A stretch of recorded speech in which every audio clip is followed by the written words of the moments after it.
Como muchos de ustedes saben, por la gracia, la misericordia, la bondad de nuestro Dios, el pasado 13 de agosto, el sábado antes pasado, nuestra iglesia cumplió 44 años de existencia. Yo todavía recuerdo, recién convertido, cuando veía creyentes más maduros o más viejos que yo y decía, wow, cuando yo tenga 10 años de convertido. Bueno, ya tengo 45 y nuestra iglesia 44 años. Aquí hay varias personas que todavía no han llegado a esa edad. Él nos ha preservado como iglesia durante todos esos años. Él ha querido usar este ministerio para salvar y edificar a muchos.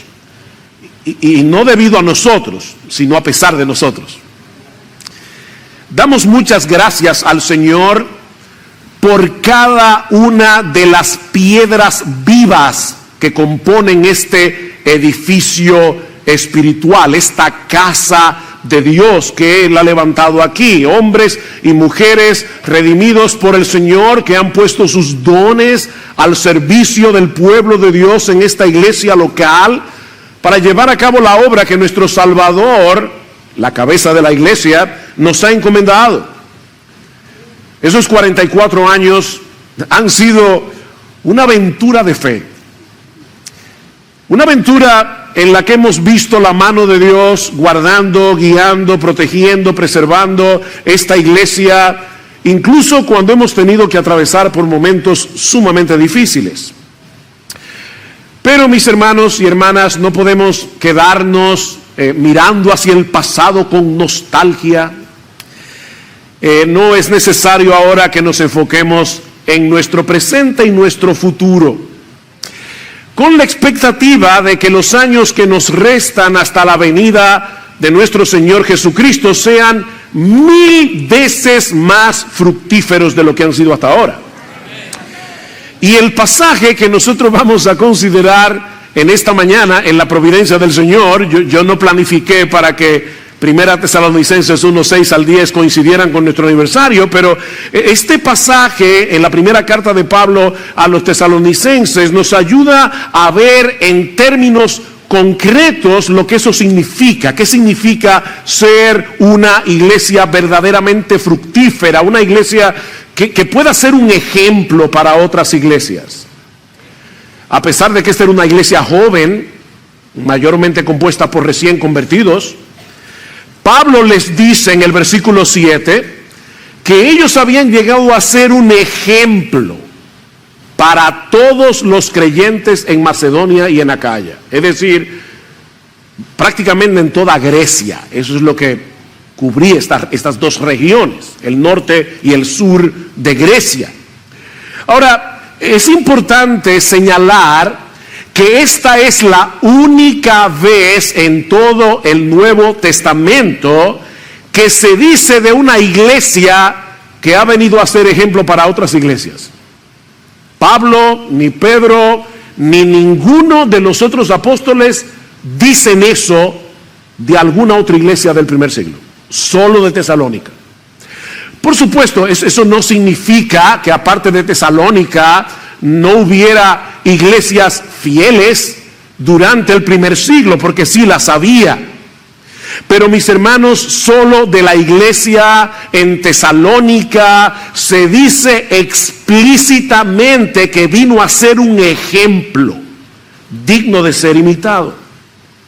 De manera que este pasaje nos presenta el estándar al que toda iglesia debería aspirar.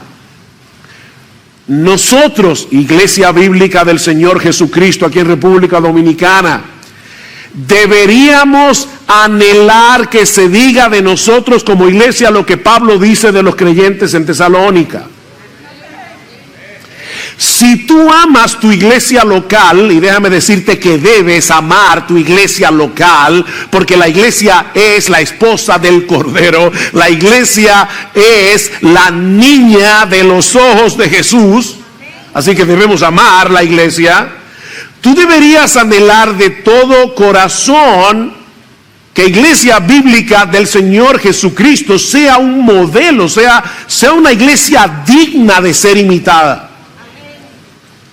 Ahora recuerda que la iglesia es lo que sus miembros son. Aquí no estamos hablando de una institución abstracta, la iglesia. La iglesia eres tú, la iglesia soy yo, la iglesia son personas. De manera que lo que estaremos aprendiendo hoy acerca de la iglesia tiene que ver contigo, conmigo, si eres miembro de esta iglesia. ¿Cuáles son las características que debe poseer una iglesia para que llegue a ser un modelo digno de ser imitado? O para plantearlo de una forma más específica, ¿qué se requiere de nosotros, iglesia bíblica del Señor Jesucristo? De modo que podamos ser un ejemplo para otras iglesias. Bueno, hay al menos 4 características que podemos extraer de este pasaje. La primera es que una iglesia digna de ser imitada es una iglesia cuyos miembros son imitadores de aquellos que imitan a Jesús. Es una iglesia cuyos miembros son imitadores de aquellos que imitan a Jesús. Vean otra vez el versículo 6, pero voy a leer desde el 5, porque hay una conexión. Noten que el versículo 6 comienza con un y, o sea, viene hablando de lo mismo. Dice Pablo, versículo 5, pues nuestro evangelio no vino a vosotros solamente en palabras, sino también en poder y en el Espíritu Santo y con plena convicción, como sabéis qué clase de personas demostramos ser entre vosotros por amor a vosotros, y vosotros vinisteis a ser imitadores de nosotros y del Señor. Ustedes saben muy bien cómo nos comportamos cuando estábamos en Tesalónica, qué clase de personas éramos, y ustedes vinieron a ser imitadores de nosotros y del Señor. Estos creyentes en Tesalónica no solo recibieron el mensaje del evangelio, sino que también absorbieron, adaptaron el estilo de vida de sus mensajeros. Pablo, Silas, Timoteo. Y de ese modo llegaron a ser imitadores de Jesús y un ejemplo para otros. Los imitadores llegaron a ser dignos de imitación, dice un comentarista. Mis hermanos, esto es lo que se llama discipulado. Esto es el discipulado. El proceso de discipulado no se produce únicamente cuando traspasamos información, sino cuando modelamos una vida. Eso es discipular. Por eso alguien decía que la esencia del discipulado es la imitación. La esencia del discipulado es la imitación. Y eso fue lo que sucedió en Tesalónica. Ustedes vinieron a ser imitadores de nosotros y del Señor. Ahora, hermanos, no deja de ser interesante que Pablo lo haya dicho en ese orden. De nosotros y del Señor. Porque a final de cuentas es a Jesús, ¿verdad?, a quien debemos imitar. Él es el patrón, Él es el modelo. Sin embargo, Pablo menciona primero que los tesalonicenses imitaron a los misioneros. Ustedes vinieron a ser imitadores de nosotros y del Señor. Y la pregunta es, ¿por qué en ese orden? Esto es importante. Porque los nuevos creyentes comienzan a imitar a Jesús en la medida en que perciben su carácter a través de otros creyentes más maduros. Nosotros somos el primer libro que leen los nuevos creyentes. Así es que ellos aprenden a imitar a Jesús. Ellos obviamente aprenderán a conocer a Jesús a través de las páginas de las Escrituras, pero inicialmente lo conocerán a través de aquellos que los modelan, que modelan a Cristo en sus vidas. Es por eso que en el Nuevo Testamento no solo se nos exhorta a imitar a Cristo, sino también a aquellos que son imitadores de Él. Debemos ser imitadores. escribiendo a los Corintios, Pablo le dice en 1 Corintios 4:16, imítenme a mí.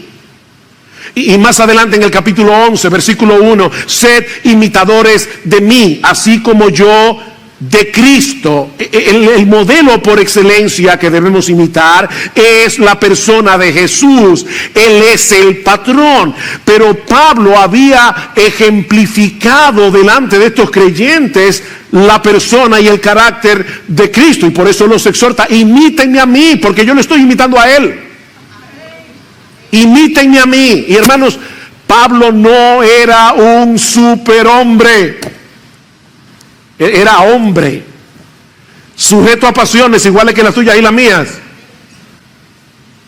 salvo por el mismo Salvador, regenerado por el mismo Espíritu, habitado por el mismo Espíritu. Imítenme a mí como yo imito a Jesús. Los pastores no solo enseñamos con nuestras palabras, nosotros enseñamos con nuestro ejemplo.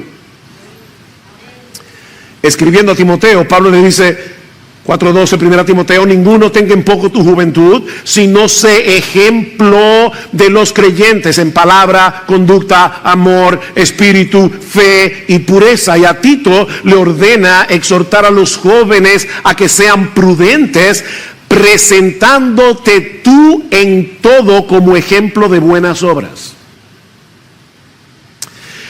Pero mis hermanos, esa responsabilidad no es exclusiva de los pastores.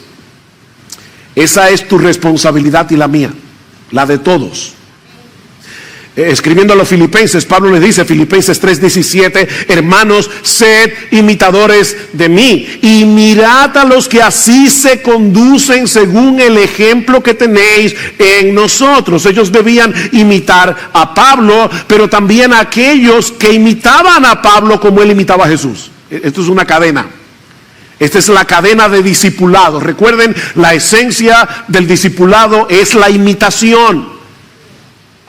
En la misma carta de Tito, Pablo le dice que él debe exhortar a las hermanas más maduras de la iglesia a ser maestras del bien.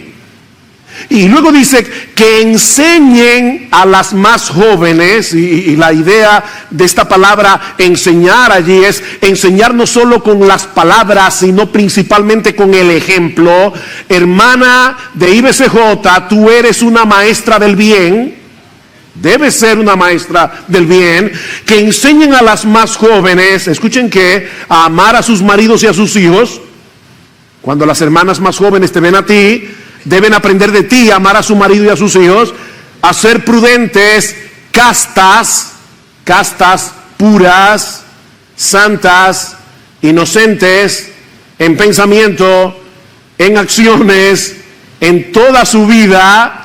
Tú eres una maestra del bien que debes enseñar a las más jóvenes a ser castas, hermanas. Esta es una época donde la castidad brilla por su ausencia.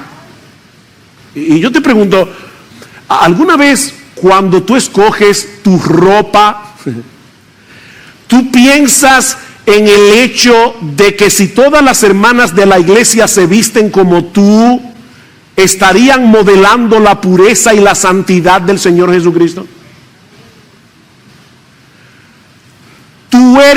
Esto no es opcional, mi hermana, tú eres una maestra, pero puedes estar enseñando algo equivocado. Tu ejemplo está enseñándole a otras mujeres, y lamentablemente debo decir, mis amadas hermanas, que el cristianismo ha sido permeado por el mundo en cuanto a la inmodestia de una forma flagrante. Y no pienses, por favor, que eso es legalismo, porque la Biblia dice que las mujeres deben vestirse con pudor y modestia. Entonces, la pregunta es, cuando tú te vistes, tú estás consciente de que tú estás enseñando a otras mujeres con el largo de tu ropa, con lo modesta que te viste, con lo bien que te cubres. Maestras del bien, castas, cuidadosas de su casa, buenas, sujetas a sus maridos. Y oye, que para que la palabra del Señor no sea blasfemada. Wow. Hermanas, eso es serio. Esto es serio, muy serio. La palabra de Dios puede llegar a ser blasfemada cuando en una iglesia las hermanas hablan muy bonito, pero se visten y andan y viven exactamente como las mujeres de allá afuera. Y no como mujeres que le temen a Dios. Somos imitadores que deben ser dignos de ser imitados. Somos imitadores dignos de ser imitados. Miren, nosotros siempre estamos imitando a alguien, siempre, y siendo de ejemplo para otros. Eso es inevitable. La pregunta es, ¿a quién estás imitando tú? ¿A quién tú imitas? Déjame poner esto de una manera más concreta. Ahora mismo, y esto no es retórico, o sea, estoy haciendo la pregunta para que lo pienses de verdad. Tú podrías pensar ahora mismo en tres o cuatro personas de la iglesia a las cuales tú imitas, porque aunque es una persona imperfecta, no glorificada, es obvio que esa persona trata de imitar a Jesús. Tú puedes pensar en 3, 4 personas que tú conscientemente imitas, porque tú sabes que esa persona o esas personas son imitadores de Jesús. ¿Qué ejemplo tú le estás dando a otros? ¿Eres un creyente al que los demás pueden imitar? Porque en dependencia del Espíritu Santo tú procuras ser imitador de Cristo. Bueno, pastor, yo un ejemplo. Sí. Estos nuevos creyentes de Tesalónica eran seres humanos comunes y corrientes. Y ellos llegaron a ser un ejemplo. Nadie tiene excusa para no ser un ejemplo. Porque de paso, no hay que ser perfecto para ser un ejemplo. No, obviamente, porque si eso es lo que se requiere, ninguno de nosotros podría ser un ejemplo. De hecho, una de las cosas que los creyentes debemos modelar es un espíritu enseñable cuando somos corregidos. Los creyentes que son dignos de ser imitados también pecan y tienen que ser corregidos. Y precisamente se vuelven imitables cuando en medio de la corrección reaccionan correctamente, piadosamente. Cuando son convencidos de pecado, los creyentes dignos de imitar modelan una vida de arrepentimiento. Aquí no estamos hablando de una vida perfecta, aquí estamos hablando de una vida de arrepentimiento. Y la gente puede decir, yo puedo imitar a esta persona porque cuando él peca se arrepiente y pide perdón. Y no solo a Dios, sino cuando tiene que pedirle perdón a otra persona, pide perdón. Es digno de ser imitado, no hay que ser perfecto. Y yo vuelvo y te pregunto, ¿tú eres un ejemplo para tu esposa? Ese es tu primer, ¿qué puedo decir? La primera persona en la que tú tienes que ser un ejemplo es a tu esposa, a tu esposo.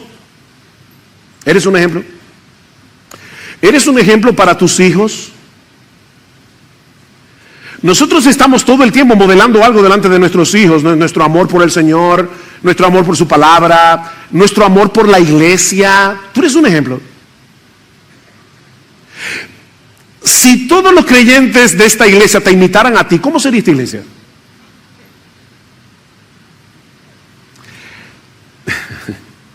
Si todos los creyentes de esta iglesia te imitaran a ti, ¿cómo sería esta iglesia?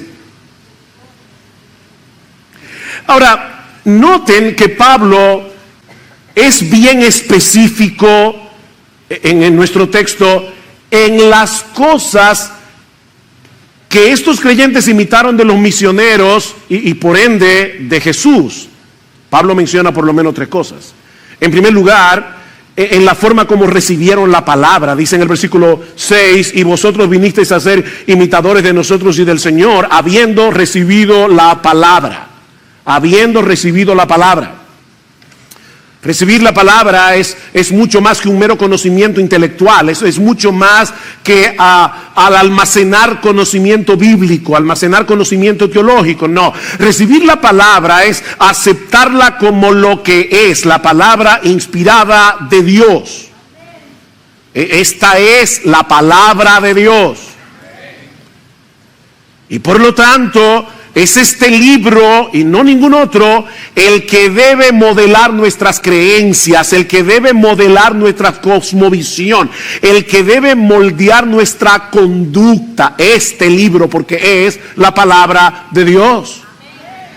Ellos recibieron la palabra. Noten lo que dice Pablo en el capítulo 2, versículo 13. Por esto también nosotros sin cesar damos gracias a Dios de que cuando recibisteis la palabra de Dios, que oísteis de nosotros, la recibiste, la aceptasteis no como la palabra de hombres, sino como lo que realmente es, la palabra de Dios, la cual también hace su obra en vosotros los que creéis. Ustedes recibieron este mensaje como la palabra de Dios.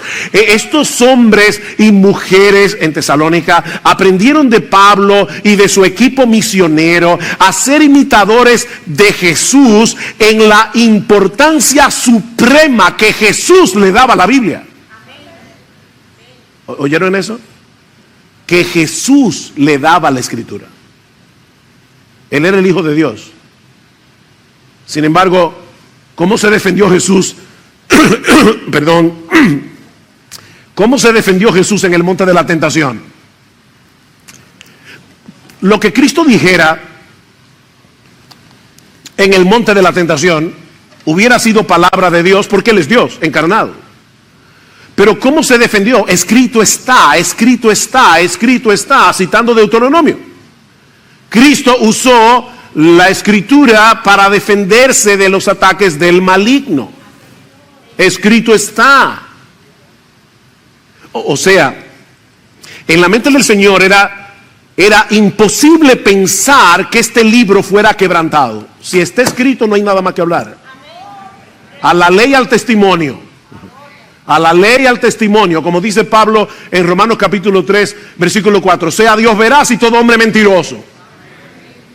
Sea Dios veraz. En Juan 4:34, Cristo le dice a sus discípulos que su comida es hacer la voluntad del que lo envió. Perdón.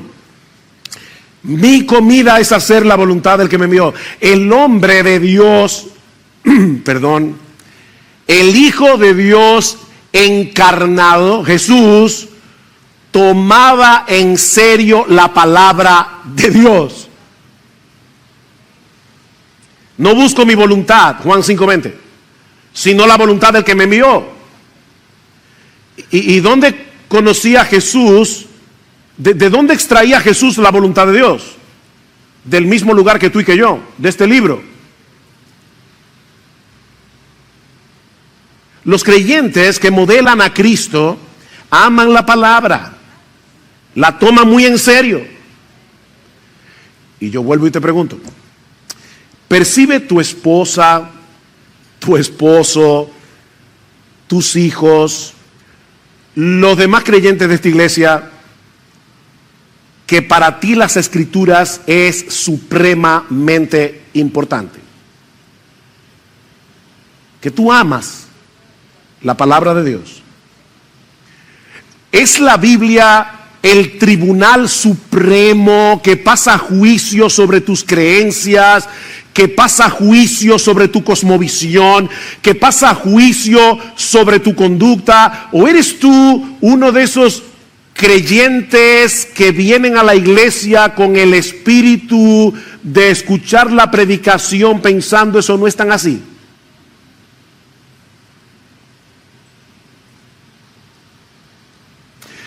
Pero estos creyentes no solo recibieron la palabra de Dios como lo que es la palabra de Dios, sino que lo hicieron en medio de mucha tribulación. ¿Vieron el texto? Y vosotros vinisteis a ser imitadores de nosotros y del Señor, habiendo recibido la palabra en medio de mucha tribulación.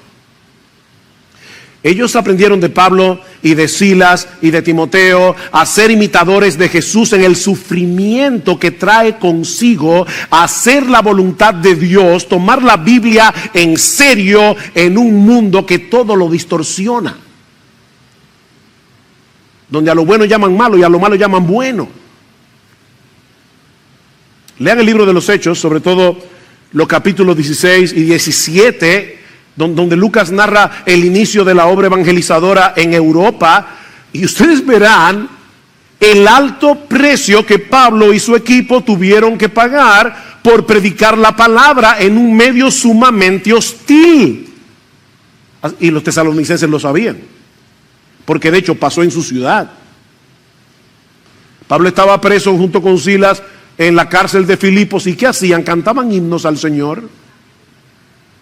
Y lo más seguro ellos se habían enterado de eso. Los creyentes en Tesalónica aprendieron de Pablo y de su equipo misionero lo que era sufrir por Cristo. Ellos recibieron la palabra, ellos abrazaron el evangelio de todo corazón en medio de una severa persecución. Noten el capítulo 2, versículo 14, pues vosotros, hermanos, vinisteis a ser imitadores de las iglesias de Dios en Cristo Jesús que están en Judea, porque también vosotros padecisteis los mismos sufrimientos a manos de vuestros propios compatriotas, tal como ellos padecieron a manos de los judíos, los cuales mataron tanto al Señor Jesús como a los profetas, y a nosotros nos expulsaron de la ciudad. A Pablo y a Silas y a Timoteo los expulsaron de Tesalónica. Y los hermanos vieron eso.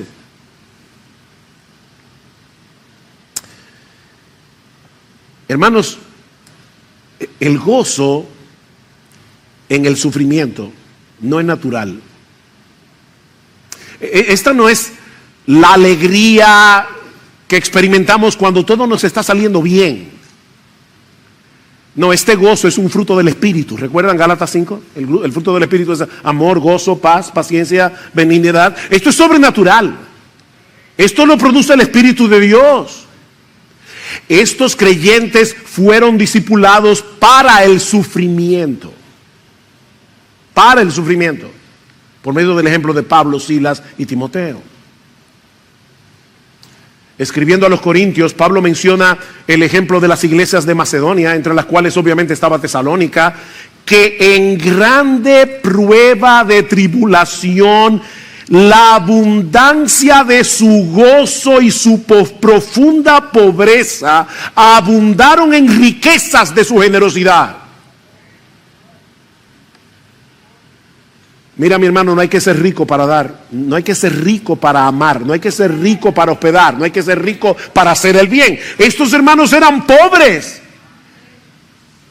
Y en medio de su tribulación, en vez de decir, ay de mí, pobre, lo que los americanos llaman el pity party, hay gente que les encanta autocompadecerse. No, estos hermanos no se estaban autocompadeciendo, ellos estaban pensando, ¿qué le falta a estos hermanos de Judea para nosotros poder ayudar con lo que tenemos?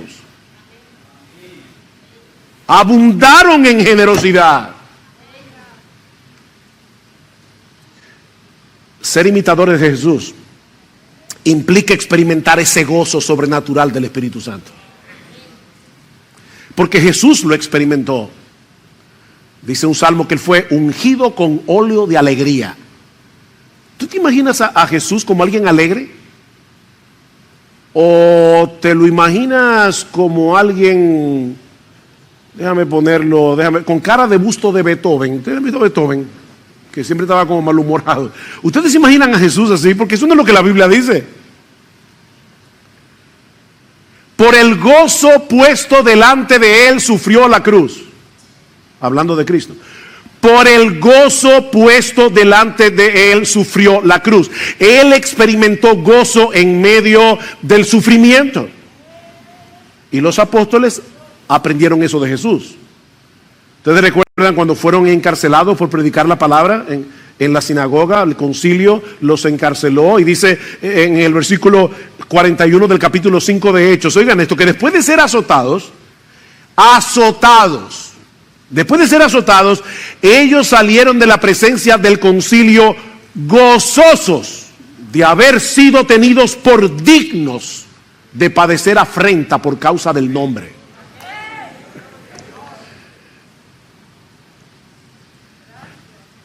¿Eran masoquistas? ¿Les gustaba sufrir? Por supuesto que no.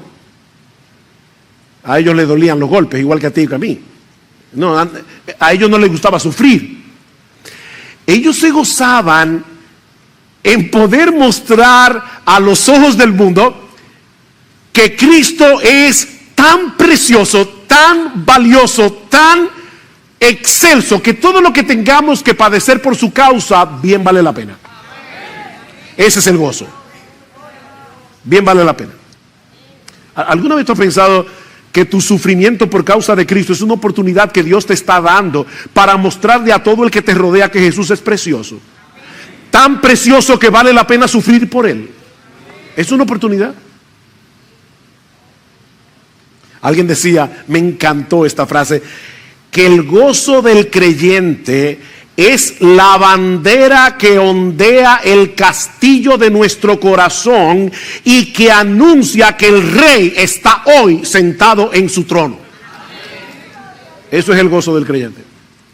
Mi Rey reina. No es como la reina de Inglaterra. Esa monarquía no hace nada, excepto salir en las revistas. No. Esta no es una monarquía de lujo. Esto es... Cristo es Rey, Él está sentado en su trono, nuestro Dios reina y nosotros podemos gozarnos en eso.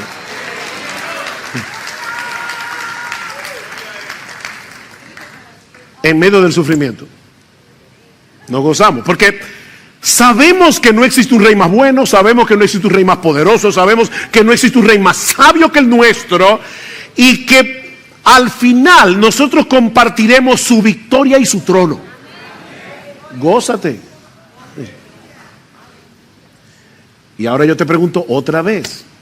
Este es el mensaje de las preguntas. ¿Estamos modelando delante de otros lo que implica recibir la palabra en medio de mucha tribulación con el gozo del Espíritu Santo? ¿Estamos imitando conscientemente a otros cristianos que reciben la palabra así? Wow, yo quiero ser como este hermano, yo quiero ser como esta hermana. Pero tenemos que avanzar. También aprendemos de este pasaje que una iglesia digna de imitar es una propagadora del Evangelio. Una iglesia digna de imitar es una propagadora del Evangelio. Vean el versículo 7, de manera que llegasteis a ser un ejemplo para todos los creyentes en Macedonia y en Acaya, porque saliendo de vosotros la palabra del Señor ha resonado. De paso, Pablo habla mucho de la palabra de Dios, la palabra de Cristo. Solamente 2 veces Pablo usa esta frase, la palabra del Señor, aquí y en 2 Tesalónica, las 2 cartas, y es una frase que nos conecta con la palabra de los profetas del Antiguo Testamento, la palabra del Señor. Dice, la palabra del Señor ha resonado, no solo en Macedonia y Acaya, sino que también por todas partes vuestra fe en Dios se ha divulgado, de modo que nosotros no tenemos necesidad de hablar nada.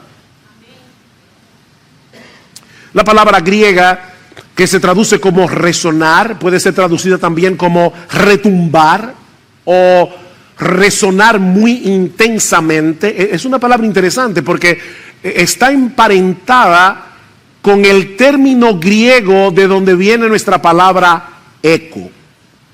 Eco. Todos aquí saben lo que es el eco. El eco es una reverberancia, es el sonido que se replica y se amplifica al chocar con otros objetos. Eso fue lo que sucedió con el mensaje del Evangelio cuando llegó a Tesalónica. Estos creyentes se convirtieron en una caja de resonancia. De tal manera que la palabra del Señor no solo llegó a toda Grecia, Macedonia y Acaya, sino que Pablo dice por todas partes. vuestra fe en Dios se ha divulgado. No sé si recuerdan, pero en el primer sermón que dimos de esta serie decíamos que la ciudad de Tesalónica, que llegó a ser la capital de Macedonia durante el Imperio Romano, estaba en un lugar muy estratégico porque estaba situada en uno de los mejores puertos naturales de Grecia y encima de la Vía Ignacia, que era una de las carreteras más importantes del Imperio Romano. Así que esta era una ciudad muy accesible, por eso le hicieron capital. Muy accesible por tierra, muy accesible por mar, y los tesalonicenses aprovecharon esa ventaja. Todo el que pasaba por Tesalónica para vender su mercancía, para lo que sea, escuchaban el evangelio de parte de los tesalonicenses. Estos creyentes no paraban de predicar la palabra, y no olviden que ellos estaban siendo perseguidos. Era en medio de mucha persecución. ¿Qué sería lo más natural que haría un grupo de creyentes que están sufriendo por causa del evangelio? Mira, vamos a ser prudentes. Mejor dejemos de predicar por un tiempo hasta que las aguas se bajen. ¿Verdad? Eso sería lo más lógico. Pero no fue lo que ellos hicieron. Ellos estaban sufriendo persecución por predicar el evangelio. ¿Y qué hicieron? Seguir predicando el evangelio. Bunyan, el autor del Progreso del Peregrino, estuvo preso por 12 años en una cárcel en Bedford por predicar el evangelio. En esa cárcel escribió el Progreso del Peregrino. Y uno de los carceleros le decía: Bunyan, recuerda a tu niña María, una hija de Bunyan, nació ciega.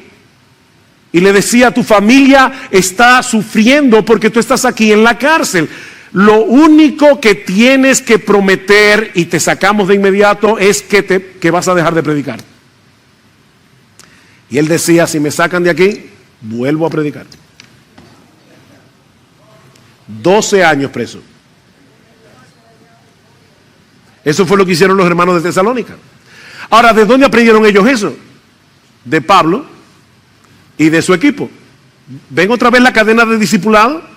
¿Qué dice el capítulo 2? Porque vosotros mismos sabéis, ustedes lo saben, hermanos, que nuestra visita a vosotros no fue en vano, sino que después de haber sufrido y sido maltratados en Filipos, como sabéis, ven, ellos sabían lo que había pasado en Filipos, tuvimos el valor, confiados en nuestro Dios, de hablaros el evangelio de Dios en medio de mucha oposición. Ellos aprendieron eso de los misioneros.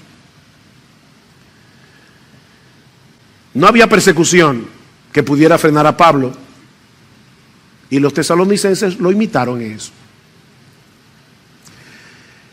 El testimonio de esta iglesia llegó a ser tan conocido que Pablo dice: cuando yo visito otros lugares y quiero comenzar a contarle de lo que está pasando en Tesalónica, no te preocupes, ya lo sabemos. Los tesalonicenses eran famosos. Todo el mundo sabía lo que había pasado ahí. De paso, y recordando nuestro 44 aniversario, yo creo que es justo decir como pastor que el celo evangelístico de esta iglesia ha sido una característica que ha permanecido a lo largo de los años. Y damos gracias al Señor por eso. Yo estaba recordando cuando nosotros nos convertimos al Señor en el año 1977, la mayoría de nosotros éramos un grupo de muchachos de 18 a 24 años, el más viejo tenía 24, así que la mayoría estábamos en la universidad, y de verdad, es que habíamos conocido algo tan grande, tan precioso, que no podíamos dejar de predicar el evangelio. Y no pude dejar de pensar en mi madre, perdónenme que ponga un ejemplo tan personal, pero cuando mi mamá se convirtió al Señor, el día que nosotros nos bautizamos, yo y mis hermanos y yo, el burro adelante, el día que nosotros nos bautizamos y se predicó la palabra, mi mamá, que era católica romana, ferviente adoradora de la Virgen María, de repente se puso en pie en medio de la iglesia y dijo en voz muy alta, porque mi mamá era bastante extrovertida: Yo estaba ciega prendiéndole velones a vírgenes y a santos, y ahora me he dado cuenta que Jesucristo es la luz del mundo. Y a partir de ese momento, hasta el día de su muerte, mi mamá nunca se calló de predicar el evangelio. A tal punto que a veces había personas que llamaban a mi casa equivocado. Y mi mamá le decía, mira, esta no es la casa, estás equivocado. Pero déjame decirte algo, no llamaste aquí por casualidad. ¡Pam! Y le predicaba el evangelio. Hermanos, óigame, nosotros tenemos en nuestras manos no solamente el mensaje más glorioso que existe, nosotros tenemos el mensaje más importante que existe. Esto es un mensaje de vida o muerte. Tenemos un gran Salvador que vale la pena de ser proclamado. Tenemos que ser una caja de resonancia. Donde quiera que el Señor nos conceda la oportunidad de predicar el evangelio. Y el hecho de que, de verdad, nuestra iglesia yo creo que ha sido una iglesia muy evangelística, eso no quiere decir que no tengamos que seguir creciendo en esto. Cada vez más. Pero aprendemos también de este pasaje que una iglesia es digna de imitar cuando manifiesta una incuestionable lealtad al único Dios vivo y verdadero. Noten otra vez el versículo 9. Una incuestionable lealtad al único Dios vivo y verdadero. Dice el versículo 9, pues ellos mismos cuentan acerca de nosotros, de la acogida que tuvimos por parte de vosotros y de cómo os convertisteis de los ídolos a Dios para servir al Dios vivo y verdadero. Este es uno de los textos del Nuevo Testamento que mejor describe lo que es la conversión. Esta palabra, se convirtieron, significa volverse, es cambiar de rumbo. De repente te das cuenta que el camino por el que andas es equivocado, no te va a llevar al fin correcto y das media vuelta para tomar la ruta correcta. Eso es convertirse. Uno de los inventos más geniales de esta época es el GPS. Sobre todo para manejar en Estados Unidos, wow, qué bueno es tener un GPS. Global Positioning System, o sea, el sistema de posicionamiento global, un GPS. Cuando uno se equivoca usando el GPS y se mete por la carretera equivocada, hay una voz que sale del aparato que te dice recalculando. Los que han usado GPS saben lo que es. Recalculando la ruta para decirte, te equivocaste, mijo. Lo que hace el evangelio en nosotros es ponernos un GPS. Y cada vez que nos extraviamos, recalculando, vas mal. Fue lo que pasó cuando nos convertimos, pero eso sigue pasando. Eso no es una sola vez. Es todo el tiempo. Pablo describe la conversión aquí como un volverse de los ídolos a Dios. Y esta frase es interesante porque literalmente lo que el texto griego dice es: se volvieron hacia Dios desde los ídolos. Eso es lo que dice el texto. Se volvieron hacia Dios desde los ídolos. Durante toda su vida, esta gente había confiado en sus ídolos, esta gente se había refugiado en sus ídolos. Los ídolos dominaban en el primer siglo todos los aspectos de la vida social y política del imperio greco-romano. Todos los aspectos. De manera que volverse de los ídolos a Dios era un cambio radical. Y que afectaba todo. Dice un comentarista, me llamó la atención, que el hecho de abandonar la idolatría para adorar al único Dios vivo y verdadero habría provocado que los amigos no cristianos se sintieran ofendidos, resentidos o traicionados. De manera similar, los miembros de la familia habrían considerado la negativa a mantener las tradiciones ancestrales como prueba de una horrible falta de preocupación por las responsabilidades familiares. Imagínense cuando de repente dice, bueno, ahora tenemos una cena para Afrodita. Yo no voy. Toda la vida te reúnes con tu familia para adorar a los ídolos que ellos adoraban. y que para la familia era algo tan importante. O sea, yo le pedía a Afrodita que te diera hijos. Todo eso era muy importante.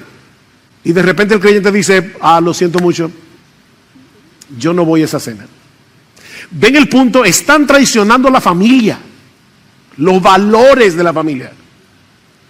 Y para colmo, dice este comentarista, se pensaba que la paz ciudadana, el éxito agrícola y no tener que sufrir catástrofes naturales eran cosas que los dioses naturales tenían en sus manos, tradicionales, perdón. Ignorarlos u ofenderlos se veía como algo extremadamente peligroso. De hecho, a los cristianos los acusaban cada vez que venía una peste. Decían, eso es porque los cristianos dejaron de adorar a los ídolos. Eso es Zeus que está molesto, eso es la diosa tal, el dios tal. O sea, hermanos, uno lee tan rápido ahí, se convirtieron de los ídolos a Dios, y no está pensando en todo lo que implicaba para esa gente convertirse de los ídolos a Dios. Ellos entendieron que era imposible servir al único Dios vivo y verdadero sin que haya un abandono de los ídolos que antes servíamos. Mira, déjame decirte algo. Nadie puede pretender tener a Cristo en su vida en medio de otros altares. No trates de hacer un hueco en tu corazón, en medio de toda tu idolatría, para meter a Cristo ahí. No. Cristo no acepta eso. Él es único. Seguir a Cristo significa, esto es profundo, seguir a Cristo. Seguir a Cristo es seguir a Cristo y a nadie más. Él no comparte altares, es Él y solo Él. Es por eso que la conversión requiere de una obra previa del Espíritu Santo, porque es imposible renegar de los ídolos en los que habíamos confiado durante toda nuestra vida para confiar ahora únicamente en Jesús. El Espíritu Santo tiene que abrir los ojos de nuestro entendimiento para que veamos a Cristo infinitamente superior, infinitamente más hermoso, infinitamente más deleitoso, infinitamente más confiable que todos nuestros ídolos. Esa es la única manera como podemos cortar con la idolatría en el momento de la conversión y seguir luchando con ella a lo largo de toda nuestra vida.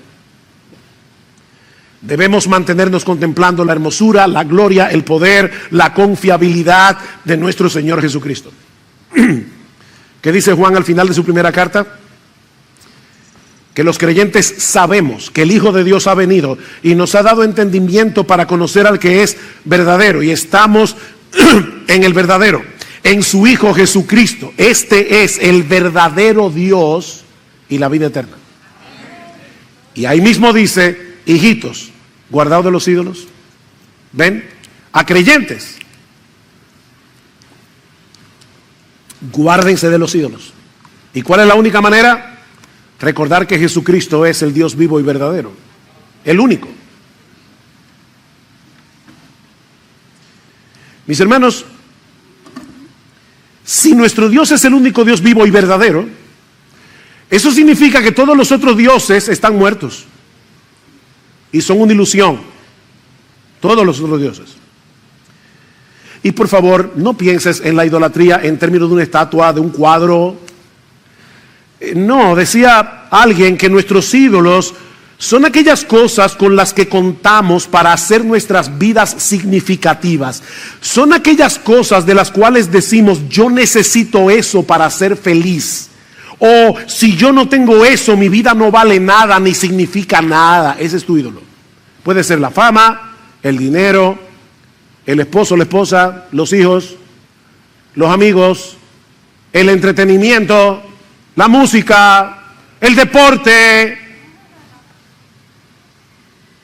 Todo eso puede ser un ídolo. La conversión, mi hermano amado, implica un traspaso de lealtad. Tú eres leal a Jesucristo y a nadie más. Leal a Jesucristo, en vez de ser leales a tus ídolos con los cuales estás luchando. Nos convertimos para adorar, confiar, servir únicamente a Cristo. Pablo dice, nos convertimos de los ídolos a Dios para servir al Dios vivo y verdadero. La conversión y el servicio van de la mano. Si Él es el único Dios vivo y verdadero, ¿qué puede ser más sensato? ¿Qué puede ser más inteligente que dedicarnos por entero a servirle únicamente a Él? Él es el único Dios vivo y verdadero. Pero aún nos resta, una enseñanza más que veremos más brevemente. Rápidamente, una iglesia digna de imitar es una iglesia cuyos miembros viven a la espera del regreso de su Señor. Versículo 10. Ustedes se convirtieron de los ídolos a Dios para servir al Dios vivo y verdadero, y se convirtieron para esperar de los cielos a su Hijo, al cual resucitó de entre los muertos, es decir, a Jesús, quien nos libra de la ira venidera. Los creyentes de Tesalónica aprendieron de Pablo a ver la vida presente a través del lente de lo que nos aguarda cuando Cristo regrese en gloria. Un tema que se repite en los 5 capítulos de la carta. Así que vamos a estar hablando más de eso más adelante. Esa esperanza, mis hermanos, es una parte esencial de nuestra salvación. Ustedes se convirtieron para esperar de los cielos a su Hijo. ¿Ven? Se convirtieron para eso, para esperar a Jesús. Filipenses 3:20. Nuestra ciudadanía está en los cielos, de donde también ansiosamente esperamos a un Salvador, al Señor Jesucristo. Ansiosamente. Tito 2:13 dice que aguardamos la esperanza bienaventurada y la manifestación gloriosa de nuestro gran Dios y Salvador Jesucristo.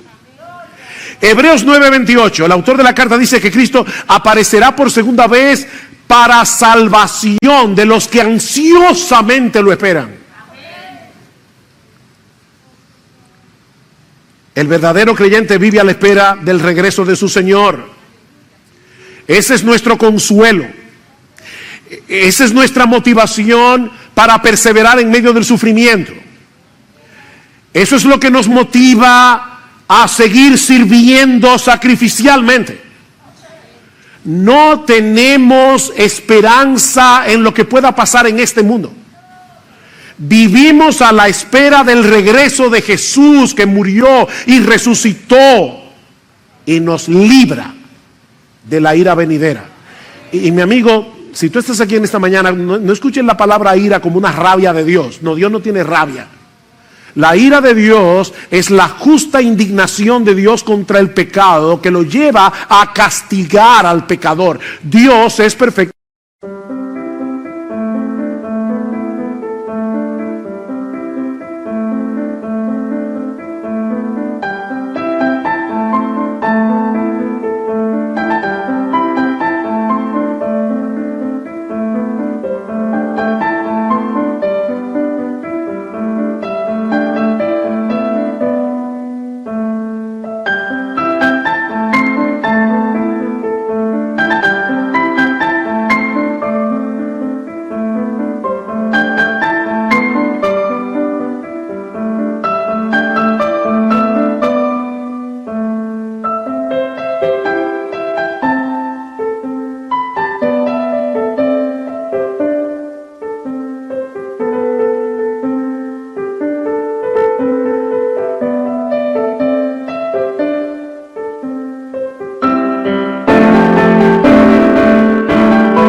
completamente justo. Y de paso, déjame decirte algo, tú fuiste creado a la imagen de Dios y yo estoy completamente seguro que cuando tú lees en los periódicos que personas que fueron inculpadas de algún crimen y tú crees que realmente cometieron ese delito y esa persona el juez lo descarga, tú no piensas, ay, qué bueno es ese juez. No, tú dices que injusto, ¿verdad? Lo que pasa es que tú quieres que trates con justicia al otro, pero no a ti. Dios es justo. Y Cristo tuvo que morir en la cruz del Calvario para absorber la ira de Dios que tú y yo merecemos por causa de nuestros pecados.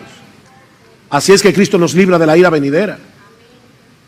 Y ese Cristo que nos libra de la ira venidera vuelve otra vez. Vuelve otra vez. Y ahí entonces, mis hermanos, como les decía, voy a ampliar esta enseñanza de la segunda venida más adelante. Pero hay 4 características de una iglesia digna de imitar. Es una iglesia cuyos miembros son imitadores de aquellos que imitan a Jesús. Es una iglesia que propaga el evangelio. Es una iglesia cuya lealtad es a Dios, no a los ídolos. Es una iglesia que vive a la espera del regreso de su Señor. Y ahora yo te pregunto, mi hermano, ¿están esas características en ti? Recuerda que una iglesia es lo que sus miembros son. Somos tú y yo los que debemos ser imitadores de aquellos que imitan a Jesús. Somos tú y yo los que debemos propagar el evangelio. Somos tú y yo los que debemos vivir en pie de lucha contra los ídolos del corazón, porque hasta que lleguemos al cielo vamos a seguir peleando con eso. Somos tú y yo que tenemos que manifestar todo el tiempo a través de nuestra fe, de nuestro arrepentimiento, que somos leales únicamente a Cristo. Somos tú y yo los que debemos vivir a la espera del regreso de nuestro Señor. Pero no te desanimes. No te desanimes. Recuerda que no estamos solos en esto. No estamos solos, mi hermano. La gracia que transformó a estos creyentes de Tesalónica es la misma gracia que te transformó a ti, si eres creyente, que me transformó a mí. Tenemos al mismo Salvador, disfrutamos de la misma salvación, tenemos el mismo Espíritu. El que los santificó a ellos es el que nos santifica a nosotros, el Espíritu Santo. Y tanto ellos como nosotros somos motivados por la misma gratitud, fuimos librados de la ira venidera, por la misma esperanza. Cristo vuelve, Cristo vuelve. Y cuando Él regrese en gloria, nosotros seremos glorificados juntamente con Él para reinar para siempre en su trono. Que el Señor nos ayude como iglesia, ahora que acabamos de cumplir 44 años de existencia, para que el tiempo que nos resta hasta la segunda venida de nuestro bendito Señor, seamos 1000 veces más fructíferos en la salvación y edificación de muchos para la